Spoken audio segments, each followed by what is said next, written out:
On a sweltering Sunday afternoon, June 25, 1876, we, the soldiers of the 7th Cavalry, found ourselves on the edge of a vast and rugged landscape, marching westward toward the Little Big Horn. The air was heavy with tension as our column wound its way through the hills, each of us acutely aware of the momentous task at hand. Lieutenant Cook's orders were clear. The regiment was to advance in divided groups, spreading out across the challenging terrain to locate and confront the Sioux and Cheyenne warriors reportedly gathered in the valley ahead. Armed with resolve and a sense of duty, we pressed forward, yet an underlying unease crept through our ranks, a premonition that the day's events might bring unforeseen perils. Little did we know just how fierce and unyielding the battle awaiting us would be. As we advanced, the midday heat bore down upon us, and the column suddenly came to a stop. Not long after, Lieutenant Cook rode up, relaying orders to Benteen to take Company H and head leftward into the rugged hills. With him were D under Captain Weir and K under Lieutenant Godfrey, tasked to scout and confront any hostiles. At the time, I didn't know the full plan, but later learned that General Custer retained immediate command of companies I, F, C, E, and L. Major Reno commanded a battalion composed of M, A, and G companies, along with most of the Indian scouts led by Lieutenants Varnum and Hare. Major Reno was also accompanied by scouts Charlie Reynolds, Herndon, and the interpreter Frank Gruard, though it's possible Windolph actually meant Fred Gerard, since Gruard, a scout with Crook, had fought at the Battle of the Rosebud just 8 days earlier, and may not have been at the Little Big Horn. Captain McDougal, with Company B, managed the rear guard and the pack escort, which Lieutenant Matthey supervised, drawing 6 men and a corporal from each of the 12 troops. Combined with the civilian packers, the pack train boasted over 130 armed men. Here was the 7th Cavalry, roughly 600 men in total, divided into 4 groups, advancing into remote, rolling, mountainous terrain in search of Indian forces. We knew that about 12 to 15 miles west lay a substantial gathering of hostiles, yet had little precise knowledge of their numbers or intentions. It seemed our experienced scouts and guides suspected several thousand hostile warriors awaited us, but I believe Custer and most officers estimated a force of between 1,000 and 1,500 warriors, expecting them to be poorly equipped and loosely organized. Based on past encounters, they anticipated a mere rearguard skirmish, with the primary aim of letting women, children, elders, and ponies escape. In reality, however, our 600 soldiers would soon confront nearly double our own numbers, with Reno's spearheading command facing odds as steep as 15 to 1. It appears Custer originally intended to remain hidden in a ravine we reached around 10 that morning, aiming to launch an attack at dawn on the 26th, aligning with Terry's broader strategy to encircle the Indians. However, upon realizing hostile scouts had spotted our column, he saw no choice but to attack immediately, hoping to strike before they could scatter. It's likely Custer's decision to send Benteen and the 3 companies southwestward was, in part, a reluctant nod to Terry's orders to continue scouting south along the trail from Rosebud westward to the Little Horn. Benteen and his trumpeter led the way on the left flank, with our 3 troops following closely. Before long, Benteen called out to Lieutenant Gibson, who was temporarily in charge of my own troop. H. He instructed Gibson to take a couple of men and scout ahead. Benteen was riding roughly 100 yards ahead of the battalion, while Lieutenant Gibson moved even further, about a quarter mile out in front. The terrain we were crossing was rugged and rolling, making it tough on the horses. Each time Lieutenant Gibson reached a new hilltop, he signaled back that there were still no signs of any Indians. To us troopers in the ranks, it felt like we were chasing shadows. Before long, we veered off to the right, heading towards the trail that Custer and Reno had taken on their march westward to the Little Big Horn. For nearly 2 hours, we trudged up and down those rugged hills before eventually returning to the Custer Trail. I'd estimate we covered around 7 or 8 miles, which might not sound like much, but the difficult terrain made every mile feel longer. When we finally reached a small valley, we were all relieved. We followed the well-marked trail for 2 or 3 miles. Shod cavalry horses had torn up the grass enough that anyone could track them, until we arrived at the headwaters of a small stream flowing west. Like many such places, it was marshy, so we paused to let the horses drink in small groups. They hadn't had water since the previous afternoon, so it took a few minutes. Once they were watered, we continued down the tiny creek, moving westward. I remember noticing the lead pack mules rushing towards the marshy area just as we were moving out. A few of them lost control, driven by thirst, and ended up stuck in the bog. The slow pace of the pack train was unmistakable. Despite having been on a challenging scouting mission through the southern hills for hours, we still arrived at this point on the Custer-Reno Trail ahead of the pack mules. To be fair, these weren't trained pack mules, but were instead animals from wagon teams. Many had been poorly loaded, had sore backs, and were clearly exhausted, having gone almost 24 hours without water. Just as we were leaving the waterhole, we began hearing gunfire up ahead. Captain Weir led his company forward, even though he was supposed to be second in line. Benteen, however, was already 100 yards ahead of him. We all sensed that a fight was imminent.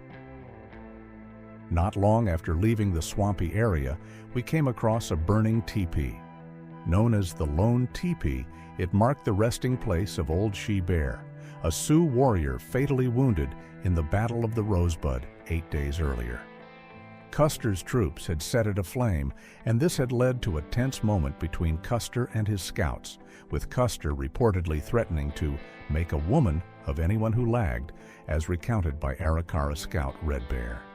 Some thought the fire had been started by our Indian scouts with Custer or Reno, but Crow scout White Man Runs Him firmly denied it, insisting the soldiers had done it. We were now trotting at a brisk pace, the energy high with anticipation. Horses, just like men, can sense approaching danger, and many of the mounts were ready to bolt, despite their fatigue. Around this time, we spotted a trooper approaching us at a quick trot. It was Sergeant Canipe from Tom Custer's C Troop. He brought an order from General Custer instructing Captain McDougal to head across the terrain quickly and bring the pack mules up as fast as possible. Canipe relayed his orders to Benteen, who directed him back down the trail where the pack train was. As Canipe trotted past, he waved and shouted something about the Indians being on the run. We hadn't traveled much farther when we spotted a second figure in uniform riding toward us. It was Trumpeter Martini, Giovanni Martini, also known as John Martin, from my company, assigned earlier that morning as General Custer's special orderly trumpeter. Later, I learned he was carrying a message from Custer to Benteen, hastily written on a field order pad and signed by Lieutenant Cook, the adjutant. The note read, "Benteen, come on. Big village. Be quick. Bring packs. P.S. Bring pack. W.W. Cook." Martini was a spirited little Italian who'd once served as a drummer boy under Garibaldi in the Italian independence struggle. Captain Keogh, an Irishman commanding Troop I and riding with Custer that day, had also fought alongside Garibaldi. I knew Martini well because he was part of H. We used to tease him a lot, but after this fight, none of us did any more. He proved his mettle that day. His horse had been struck in the right hip, blood flowing from a bullet wound, though Martini was entirely unaware. Benteen told him to rejoin his company. I always suspected that Benteen, knowing Sergeant Canipe, had already sent word to Captain McDougal to bring the pack train as quickly as possible, saw no need for further messages. Besides, Martini's horse was exhausted, and it took all he had just to keep up with us. The sound of heavy gunfire echoed through the air. Not long after, we encountered a few Crow or Re-Scouts who were herding some Indian ponies. They yelled, "Soldiers!" and pointed toward the bluffs rising to the north. We immediately understood we were near the Little Bighorn Valley, where intense fighting was happening close by.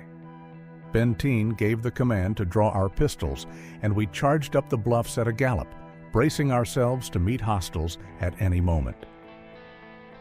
As we crested the first line of rolling hills, the river valley unfolded before us to our left, revealing a scene that could shake even the bravest of men. Below, around 150 feet down and about half a mile away, figures on horseback were galloping, gunfire erupting from every direction. Further down the river, we could make out a vast crowd of mounted men who we suspected were Indians. Our own pace was swift, and we had only a fleeting view of the chaos below before spotting soldiers, both on horseback and on foot, positioned on a hill to the north. We rode toward them with urgency. I should pause here to recount what I've learned happened to our comrades under Reno's command. Around 12:15 noon, Reno had been assigned 3 troops along with 17 Crow and Ree Scouts and 3 White Scouts. Custer led his 5 troops in a column on the right, while Reno was positioned on the left. Benteen, with his 3 troops, had orders to hunt the valley in the rough hills to the south and west. Since I was with Benteen, I didn't witness what happened to either Custer or Reno in those next 5 hours. But I've heard the tale, or rather many versions of it, so often that I'll do my best to recount it simply. Keep in mind, though, I wasn't there personally. This is the story as survivors shared it with me. As the 2 battalions began their descent along the dry creek bed toward the Little Bighorn Valley, they occasionally found themselves within 50 yards of each other, though at times they drifted as far as 200 yards apart. Together they trotted westward, making their way toward the Little Bighorn. Around 2 p.m., the columns came upon a burning teepee containing the body of an Indian warrior named Old She-Bear, who had been killed a week earlier in General Crook's ill-fated skirmish with the Indians, just under 20 miles away. Suddenly, one of the White Scouts riding at the front called back to Custer, alerting him that a group of hostile Indians lay just ahead. These Indians showed no intention of engaging in battle, instead staying well out of rifle range. At this moment, Custer signaled to Major Reno, instructing him to cross the small creek they were following. He directed his adjutant, Cook, to relay orders to Reno to cross the Little Bighorn 2 miles further west, and upon doing so, to swing right and charge the Indian village, promising that the rest of the forces would back him up. This last directive would later become one of the most debated elements of the tragedy that was about to unfold. Leading his contingent of 120 men, along with guides and scouts, Reno pressed on at a swift trot. They crossed the ford of the Little Bighorn, taking only a brief pause to let their parched horses drink and to regroup on the west side in proper formation. According to Reno's own count, he had 112 men and officers of the 7th with me, and some 25 scouts. This western side of the river opened into a relatively flat valley, approximately half a mile to a mile wide, stretching toward a low plateau to the west. On the opposite side, the east bank of the Little Bighorn was bordered by a range of hills, rising over 150 feet and forming what was known as the Wolf Mountains. At multiple points along these steep cliffs, coulees descended from the bluffs above to the river's edge below. During this season, the river flowed between 100 and 150 feet across, clear and cold, over a gravelly bed. The west bank of the river, stretching nearly 3 miles, hosted a series of Indian camps. Each of the 5 Sioux or Dakota tribes, alongside the Cheyennes, and smaller groups of Blackfeet and Arapahoes had set up their own circular camps, spaced out by as much as a quarter mile. Further west, vast herds of ponies grazed under the watch of Indian boys and women. Altogether, it's estimated that a third of all Sioux tribespeople gathered here, possibly close to 10,000 of an estimated 30,000, which would mean between 2,000 and 3,000 warriors were present. This is an opportune moment to clarify a common misconception regarding the weaponry of the hostiles. Popular belief suggests that all the native warriors were equipped with the latest repeating Winchester rifles and ample ammunition. However, I believe that at least half of these warriors wielded only bows, arrows, and lances, and possibly half of the rest carried old muzzle loaders or single-shot rifles of various makes. Likely, no more than 25 to 30% had modern repeating rifles. Another point to note, Indian boys as young as 14 accompanied the warriors and actively participated, especially as the fighting wore on. The soldiers, meanwhile, carried single-shot .45-70 caliber Springfield carbines, a precise and lethal weapon at ranges up to 600 yards. However, when fired rapidly, these carbines often fouled, and greasy cartridges could jam, rendering them impossible to eject with the extractor. In such cases, troopers had to use a hunting knife to force out the empty shell. This issue was, unfortunately, a significant cause of trooper casualties on that hot Sunday, and it may have indirectly contributed to the broader catastrophe.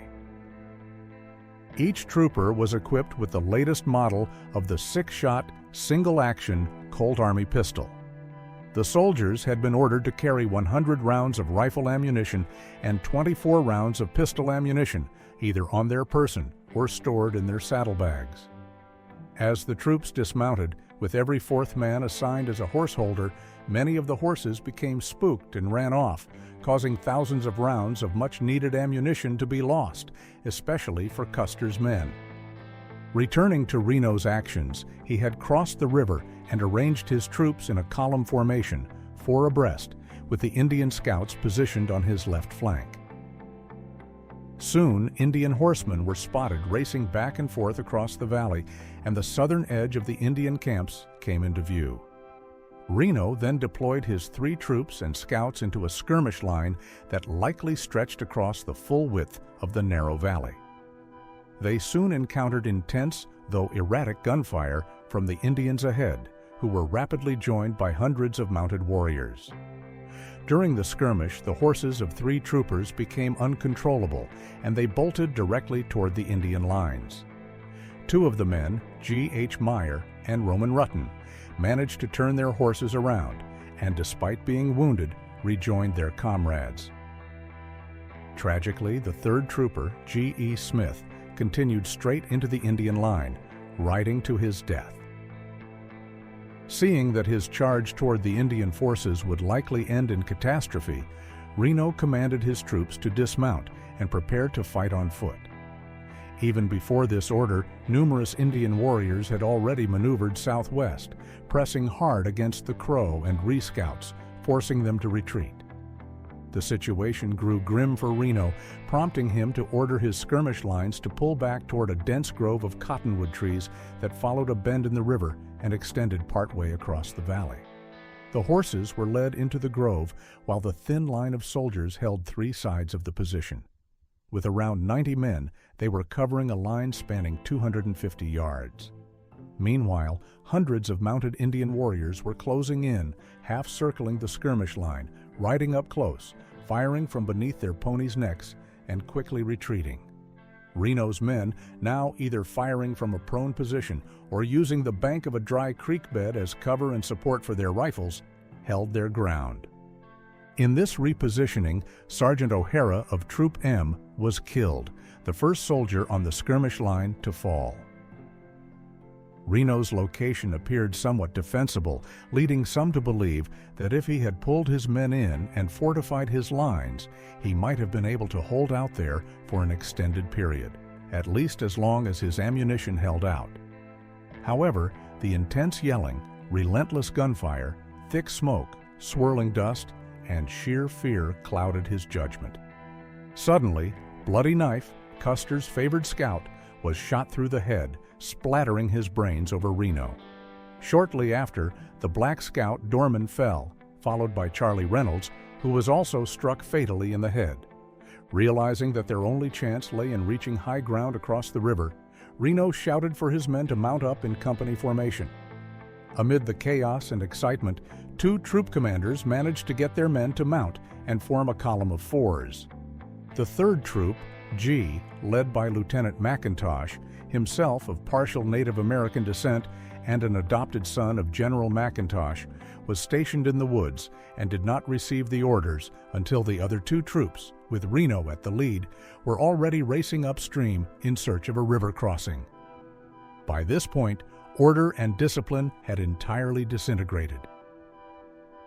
Lieutenant McIntosh, after some struggle to organize his troopers into a rough column, finally emerged from the woods, lagging far behind the retreating troops. Amid this chaotic retreat, 19 men were left behind, among them Lieutenant DeRudio and the White Scout Herndon. How anyone survived this frenzied retreat remains a mystery. All we know for certain is that the charging troops managed to break through a line of mounted native warriors, following a buffalo trail down to the river. There, they somehow succeeded in leaping their horses over a 4 or 5 foot embankment, plunging through the river and scrambling up a narrow path carved into the steep hills to the east. Hundreds of native warriors fired wildly into the soldiers, gripped by panic, and it's remarkable that any troopers escaped this ordeal. No motion picture could ever capture the wild, chaotic throng of terrified men and horses. During the retreat, young Lieutenant Benny Hodgson was shot through the upper leg, and his horse was killed as he attempted to jump from the western bank of the river. Grabbing onto a fellow trooper's stirrup, he was dragged across the water, only to be struck down by a second bullet just as he reached the safety of the east bank. In total, 26 troopers and scouts, along with 3 officers, lost their lives, either in this desperate ride through the native gauntlet or at the edge of the woods. Of the 19 men initially left behind, 17 managed to cross the river and reach Reno Hill on foot within 2 hours. Lieutenant DeRudio and Private O'Neill did not rejoin us until 36 hours later, crossing right through the area where I was stationed on guard. By then, it was around 3:30 in the afternoon. Reno, visibly shaken and unnerved, had reached the hilltop, where his frightened troopers continued to gather. He was utterly defeated and in complete disarray. Remember, everything about Reno's battle in the valley comes from what I've been told. I didn't witness any of it firsthand. As I stood on the hilltop trying to process the chaos of the retreat, my thoughts turned to the scattered soldiers around me and the grim question that lingered in every mind: where was Custer in all of this? I'll never forget that first sight of the hilltop. There was a small cluster of men in blue uniforms, forming a skirmish line, while their beaten comrades, disorganized and terror-stricken, were struggling their way up the narrow coulee that led from the river, a full 150 feet below. Among them, we could make out Major Reno and Lieutenant Varnum. Both looked the worse for wear.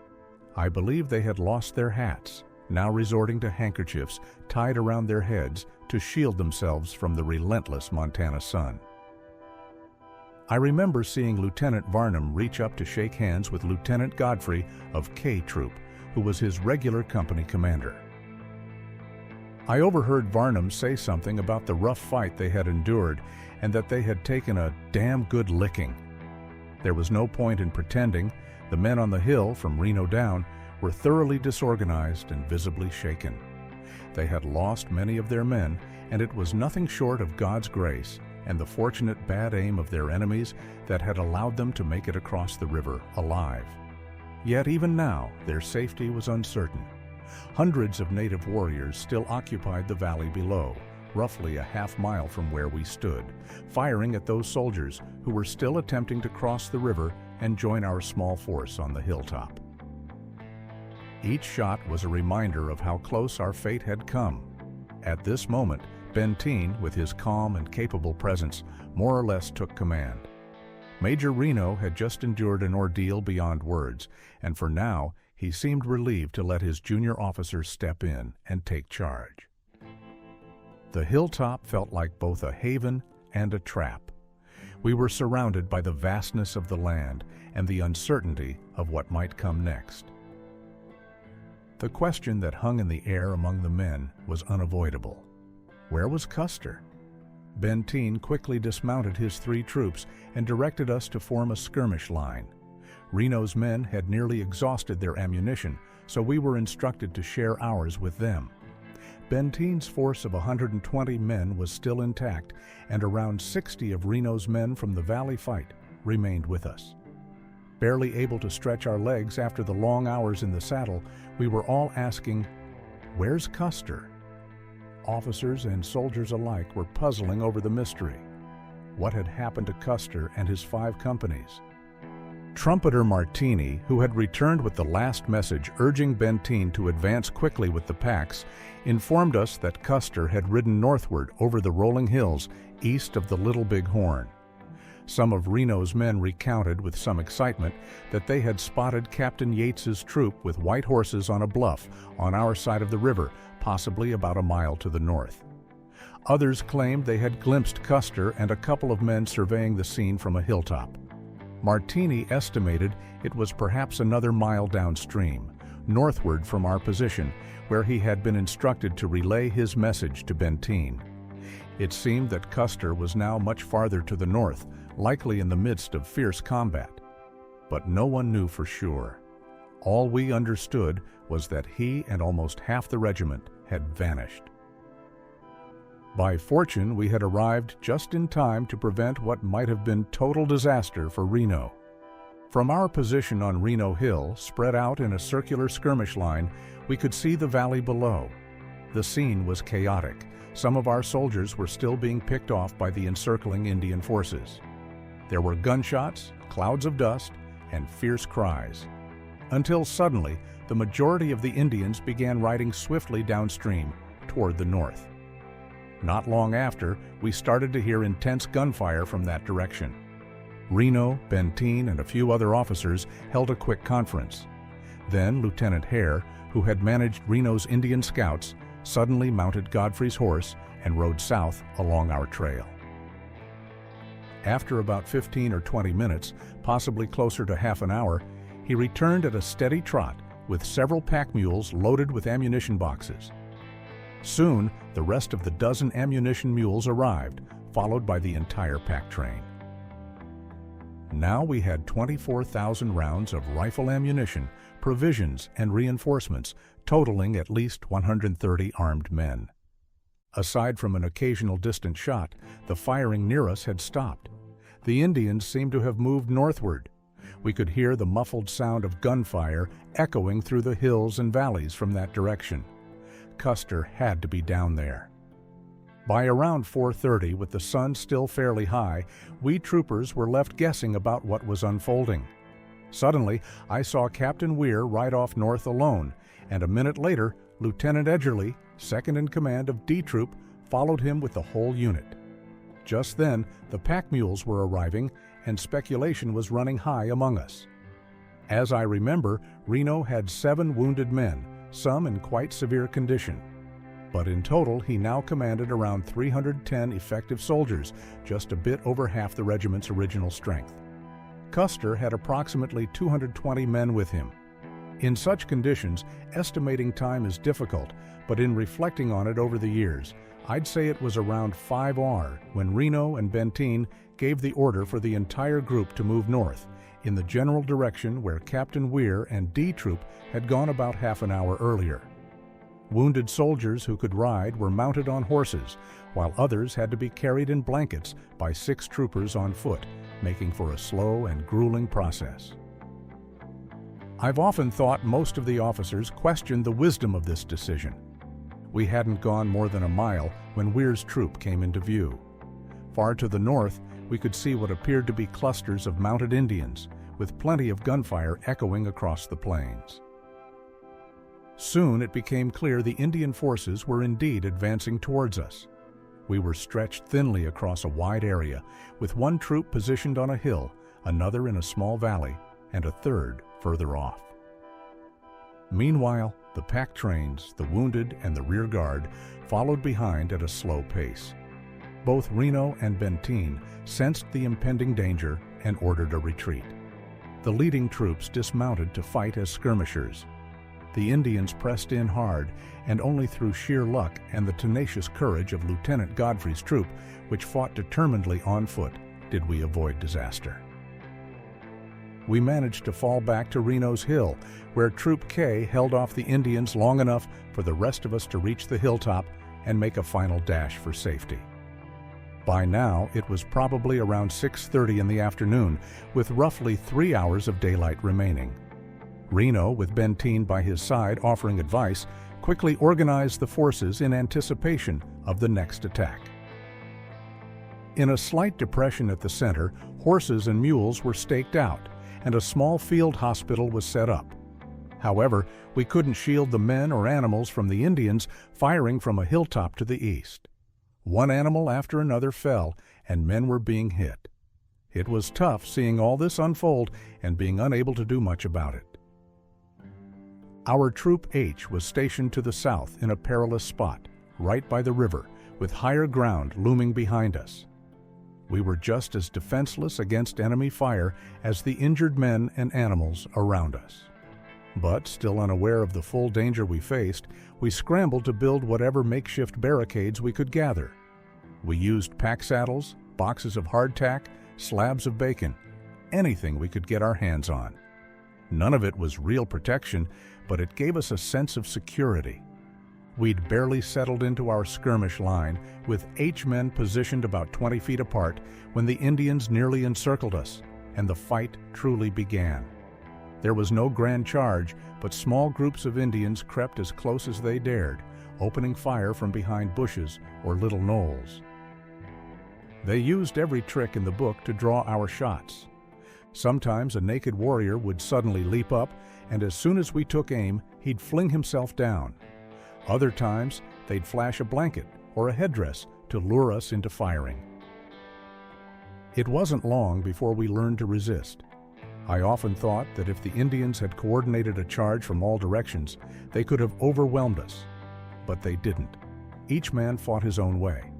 An Indian was prouder if he could count coup, touch an enemy with his long coup stick, than if he killed one. At one point, a warrior darted close to our lines to touch one of our fallen with his coup stick, and we filled him with lead before he could escape. By then, the Indians were pressing hard on H, and we were in serious danger of being overrun. The sun sank that evening like a blazing sphere. Before long, the swift twilight of Montana settled over us, followed by the biting cold of the high plains. There was no moon, and never before had we been so grateful for the cover of darkness. Gradually, the gunfire faded. Occasionally, we still heard the ping of a distant rifle shot, but by 10 o'clock, even that had ceased. Yet, as welcome as the nightfall was, it brought a gnawing sense of fear and uncertainty about what awaited us come morning. We felt utterly isolated on that perilous hilltop, as if marooned a million miles from anywhere, surrounded by the ever-present specter of death. Across the river, down in the Little Horn Valley where the bodies of so many of our fallen comrades lay, we could see large fires blazing and hear the steady, ominous beat of Indian drums as they celebrated their victory with wild dances. It seemed that the Indians had triumphed everywhere on that fateful Sabbath. Every so often, a high-pitched wail would pierce the night, likely the mourning of the women, crying out to the Great Spirits for their lost warriors. Throughout that short, pitch-black night, the eerie celebration continued below in the river valley, filling our hearts with dread. The mystery surrounding Custer's fate chilled our blood each time we pondered it. Where was Custer? What had happened to him? Surely he must have suffered some defeat and then moved down the stream toward the confluence of the Little and Big Horn. Gibbon's column, along with General Terry, would soon arrive there. Could Custer have reached safety along with whatever remained of his 5 troops who managed to escape the battle that had raged 3 miles to the north of our position? They couldn't all have perished, not lucky Custer and those 5 brave troops with him. Why had he left us behind? During those 3 brutal hours before the darkness had saved us, we had lost no fewer than a dozen men, with 3 times as many wounded. Throughout the short night, their cries for water echoed around us. Reaching the river was out of the question, even under cover of darkness. It would have been suicide. We were busy scraping out shallow holes with our mess kits, steel knives, forks, and even our bare hands. We could not face the light of day without some measure of protection, however minimal. It was painfully inadequate, yet it was something. To the east, streaks of pink and yellow began to color the sky. Dawn was breaking. 2 shots rang out from the hilltop behind us. Soon, gunfire erupted all around. The night had brought a light rain, and some of us had pulled our overcoats from the cantles of our McClellan saddles to keep warm. Standing on that barren hilltop, the chill was biting, but those old Army bluecoats provided much-needed warmth. Beside me lay my companion, a young fellow named Jones from Milwaukee. Together we had dug a shallow trench, piling up dirt to form a small breastwork for cover. Dawn had fully broken, and sharpshooters positioned on a hill to the south, about 1,000 yards away, were taking shots at us. Jones mentioned wanting to take off his overcoat, and he began to roll onto his side to remove it without exposing himself. Suddenly, I heard him cry out. A bullet had struck him right through the heart. Bullets continued to spit around me as I lay there. I could make out a figure on the hilltop aiming at me from a prone position, his rifle resting on what looked like a bleached buffalo skull. I tried to return fire with my Springfield carbine, but it simply couldn't reach that far. Just minutes after Jones had been hit, a bullet ricocheted off the hard ground and tore into my clothing. Around that time, the surgeon arrived to check on Jones. He asked if I was wounded, to which I replied that I was fine. "Put your hand inside your shirt," he instructed. When I pulled my hand back, it was covered in blood. A ricocheted bullet had given me a light flesh wound. The surgeon wanted to bandage it up, but I told him to tend to the more seriously wounded first. Moments later, another bullet from the hill struck the hickory butt of my rifle, splitting it cleanly in 2. Frustrated, I realized I couldn't retaliate effectively with my Army carbine. I couldn't shake the feeling that the sharpshooter who killed Jones, injured me, and destroyed my rifle butt was either a renegade white man or a squaw man of some sort. His accuracy was too precise to be the work of a full-blooded Indian. Around this time, the 30 or 40 wounded men among us began to cry out desperately for water. H. Troop was stationed on a hill at the southwestern side. There was a ravine that sloped down the west side of the hill towards the river. The path was treacherous and open, making it almost certain that anyone who attempted to reach the river along that route would be killed. Concealed across the river, Native American warriors were firing up at us, covering every inch of that ravine and the riverbank. But we couldn't ignore the pleas of our wounded comrades. We had to try something. Eventually, Captain Benteen called for volunteers. I believe about 17 of us stepped forward. He chose 4 of us from H Troop, each known for accurate shooting, to take an exposed position at the edge of the hill, overlooking the river. Our task was to stand tall and not only attract the fire of the warriors below, but also to unleash as many shots as we could into the bushes where they were hiding. This diversion would give the water party a chance to descend the ravine, fill their buckets, pots, and canteens, and then make their way back. It so happened that the 4 men assigned to hold the hill were all German boys: Geiger, Meckling, Voigt, and me. Although we were completely exposed on that ridge for over 20 minutes, with bullets flying thick around us, none of us was wounded. Some of the water party, however, were severely injured despite our continuous cover fire into the bushes. Each of us received a Congressional Medal of Honor. But truth be told, many brave men who deserved medals that day didn't receive them. Sometimes the men who most deserve recognition go unnoticed, either because no officer saw their brave actions or because a recommendation wasn't submitted. Many men that day were deserving of the highest honors for their courage. Sergeant Paul, for example, led a charge later on that morning. Then there were Crazy Jim Severs, Dan Newell, Slaper, and others. Personally, I received more credit than I felt I deserved. After we had returned with water for the wounded, Benteen informed me that he was promoting me to sergeant right there on the battlefield, a moment of immense pride for me. Speaking of that charge, at one point that morning, the Native American forces began pressing us hard. H Troop was more exposed than any of the others, and it looked like the hostiles were preparing for a sudden, concentrated assault. Benteen walked up and down the line, urging us to hold our positions, conserve our ammunition, and remain steady. I recall saying to him, "Colonel, you better get down, sir, or you'll get killed." "Don't worry about me," he replied with a grim expression. "I'm all right." He certainly seemed to have a stroke of luck protecting him that day, but things looked grim. Eventually, Benteen rushed over to the north side of our line to speak with Major Reno, urgently requesting reinforcements.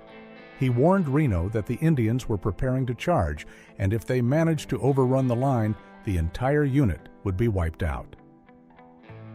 Reno instructed him to gather as many men from M Troop as he could.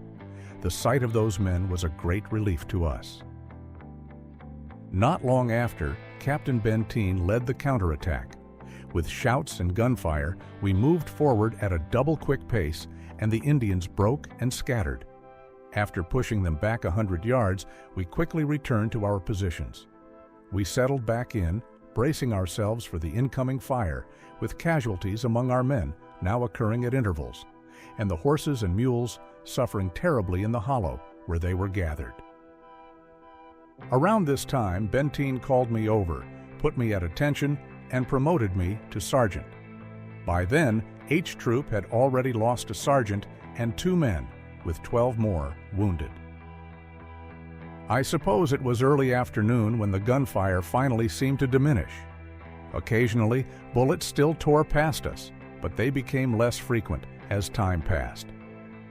Then, across the Little Horn, we noticed heavy smoke drifting southward.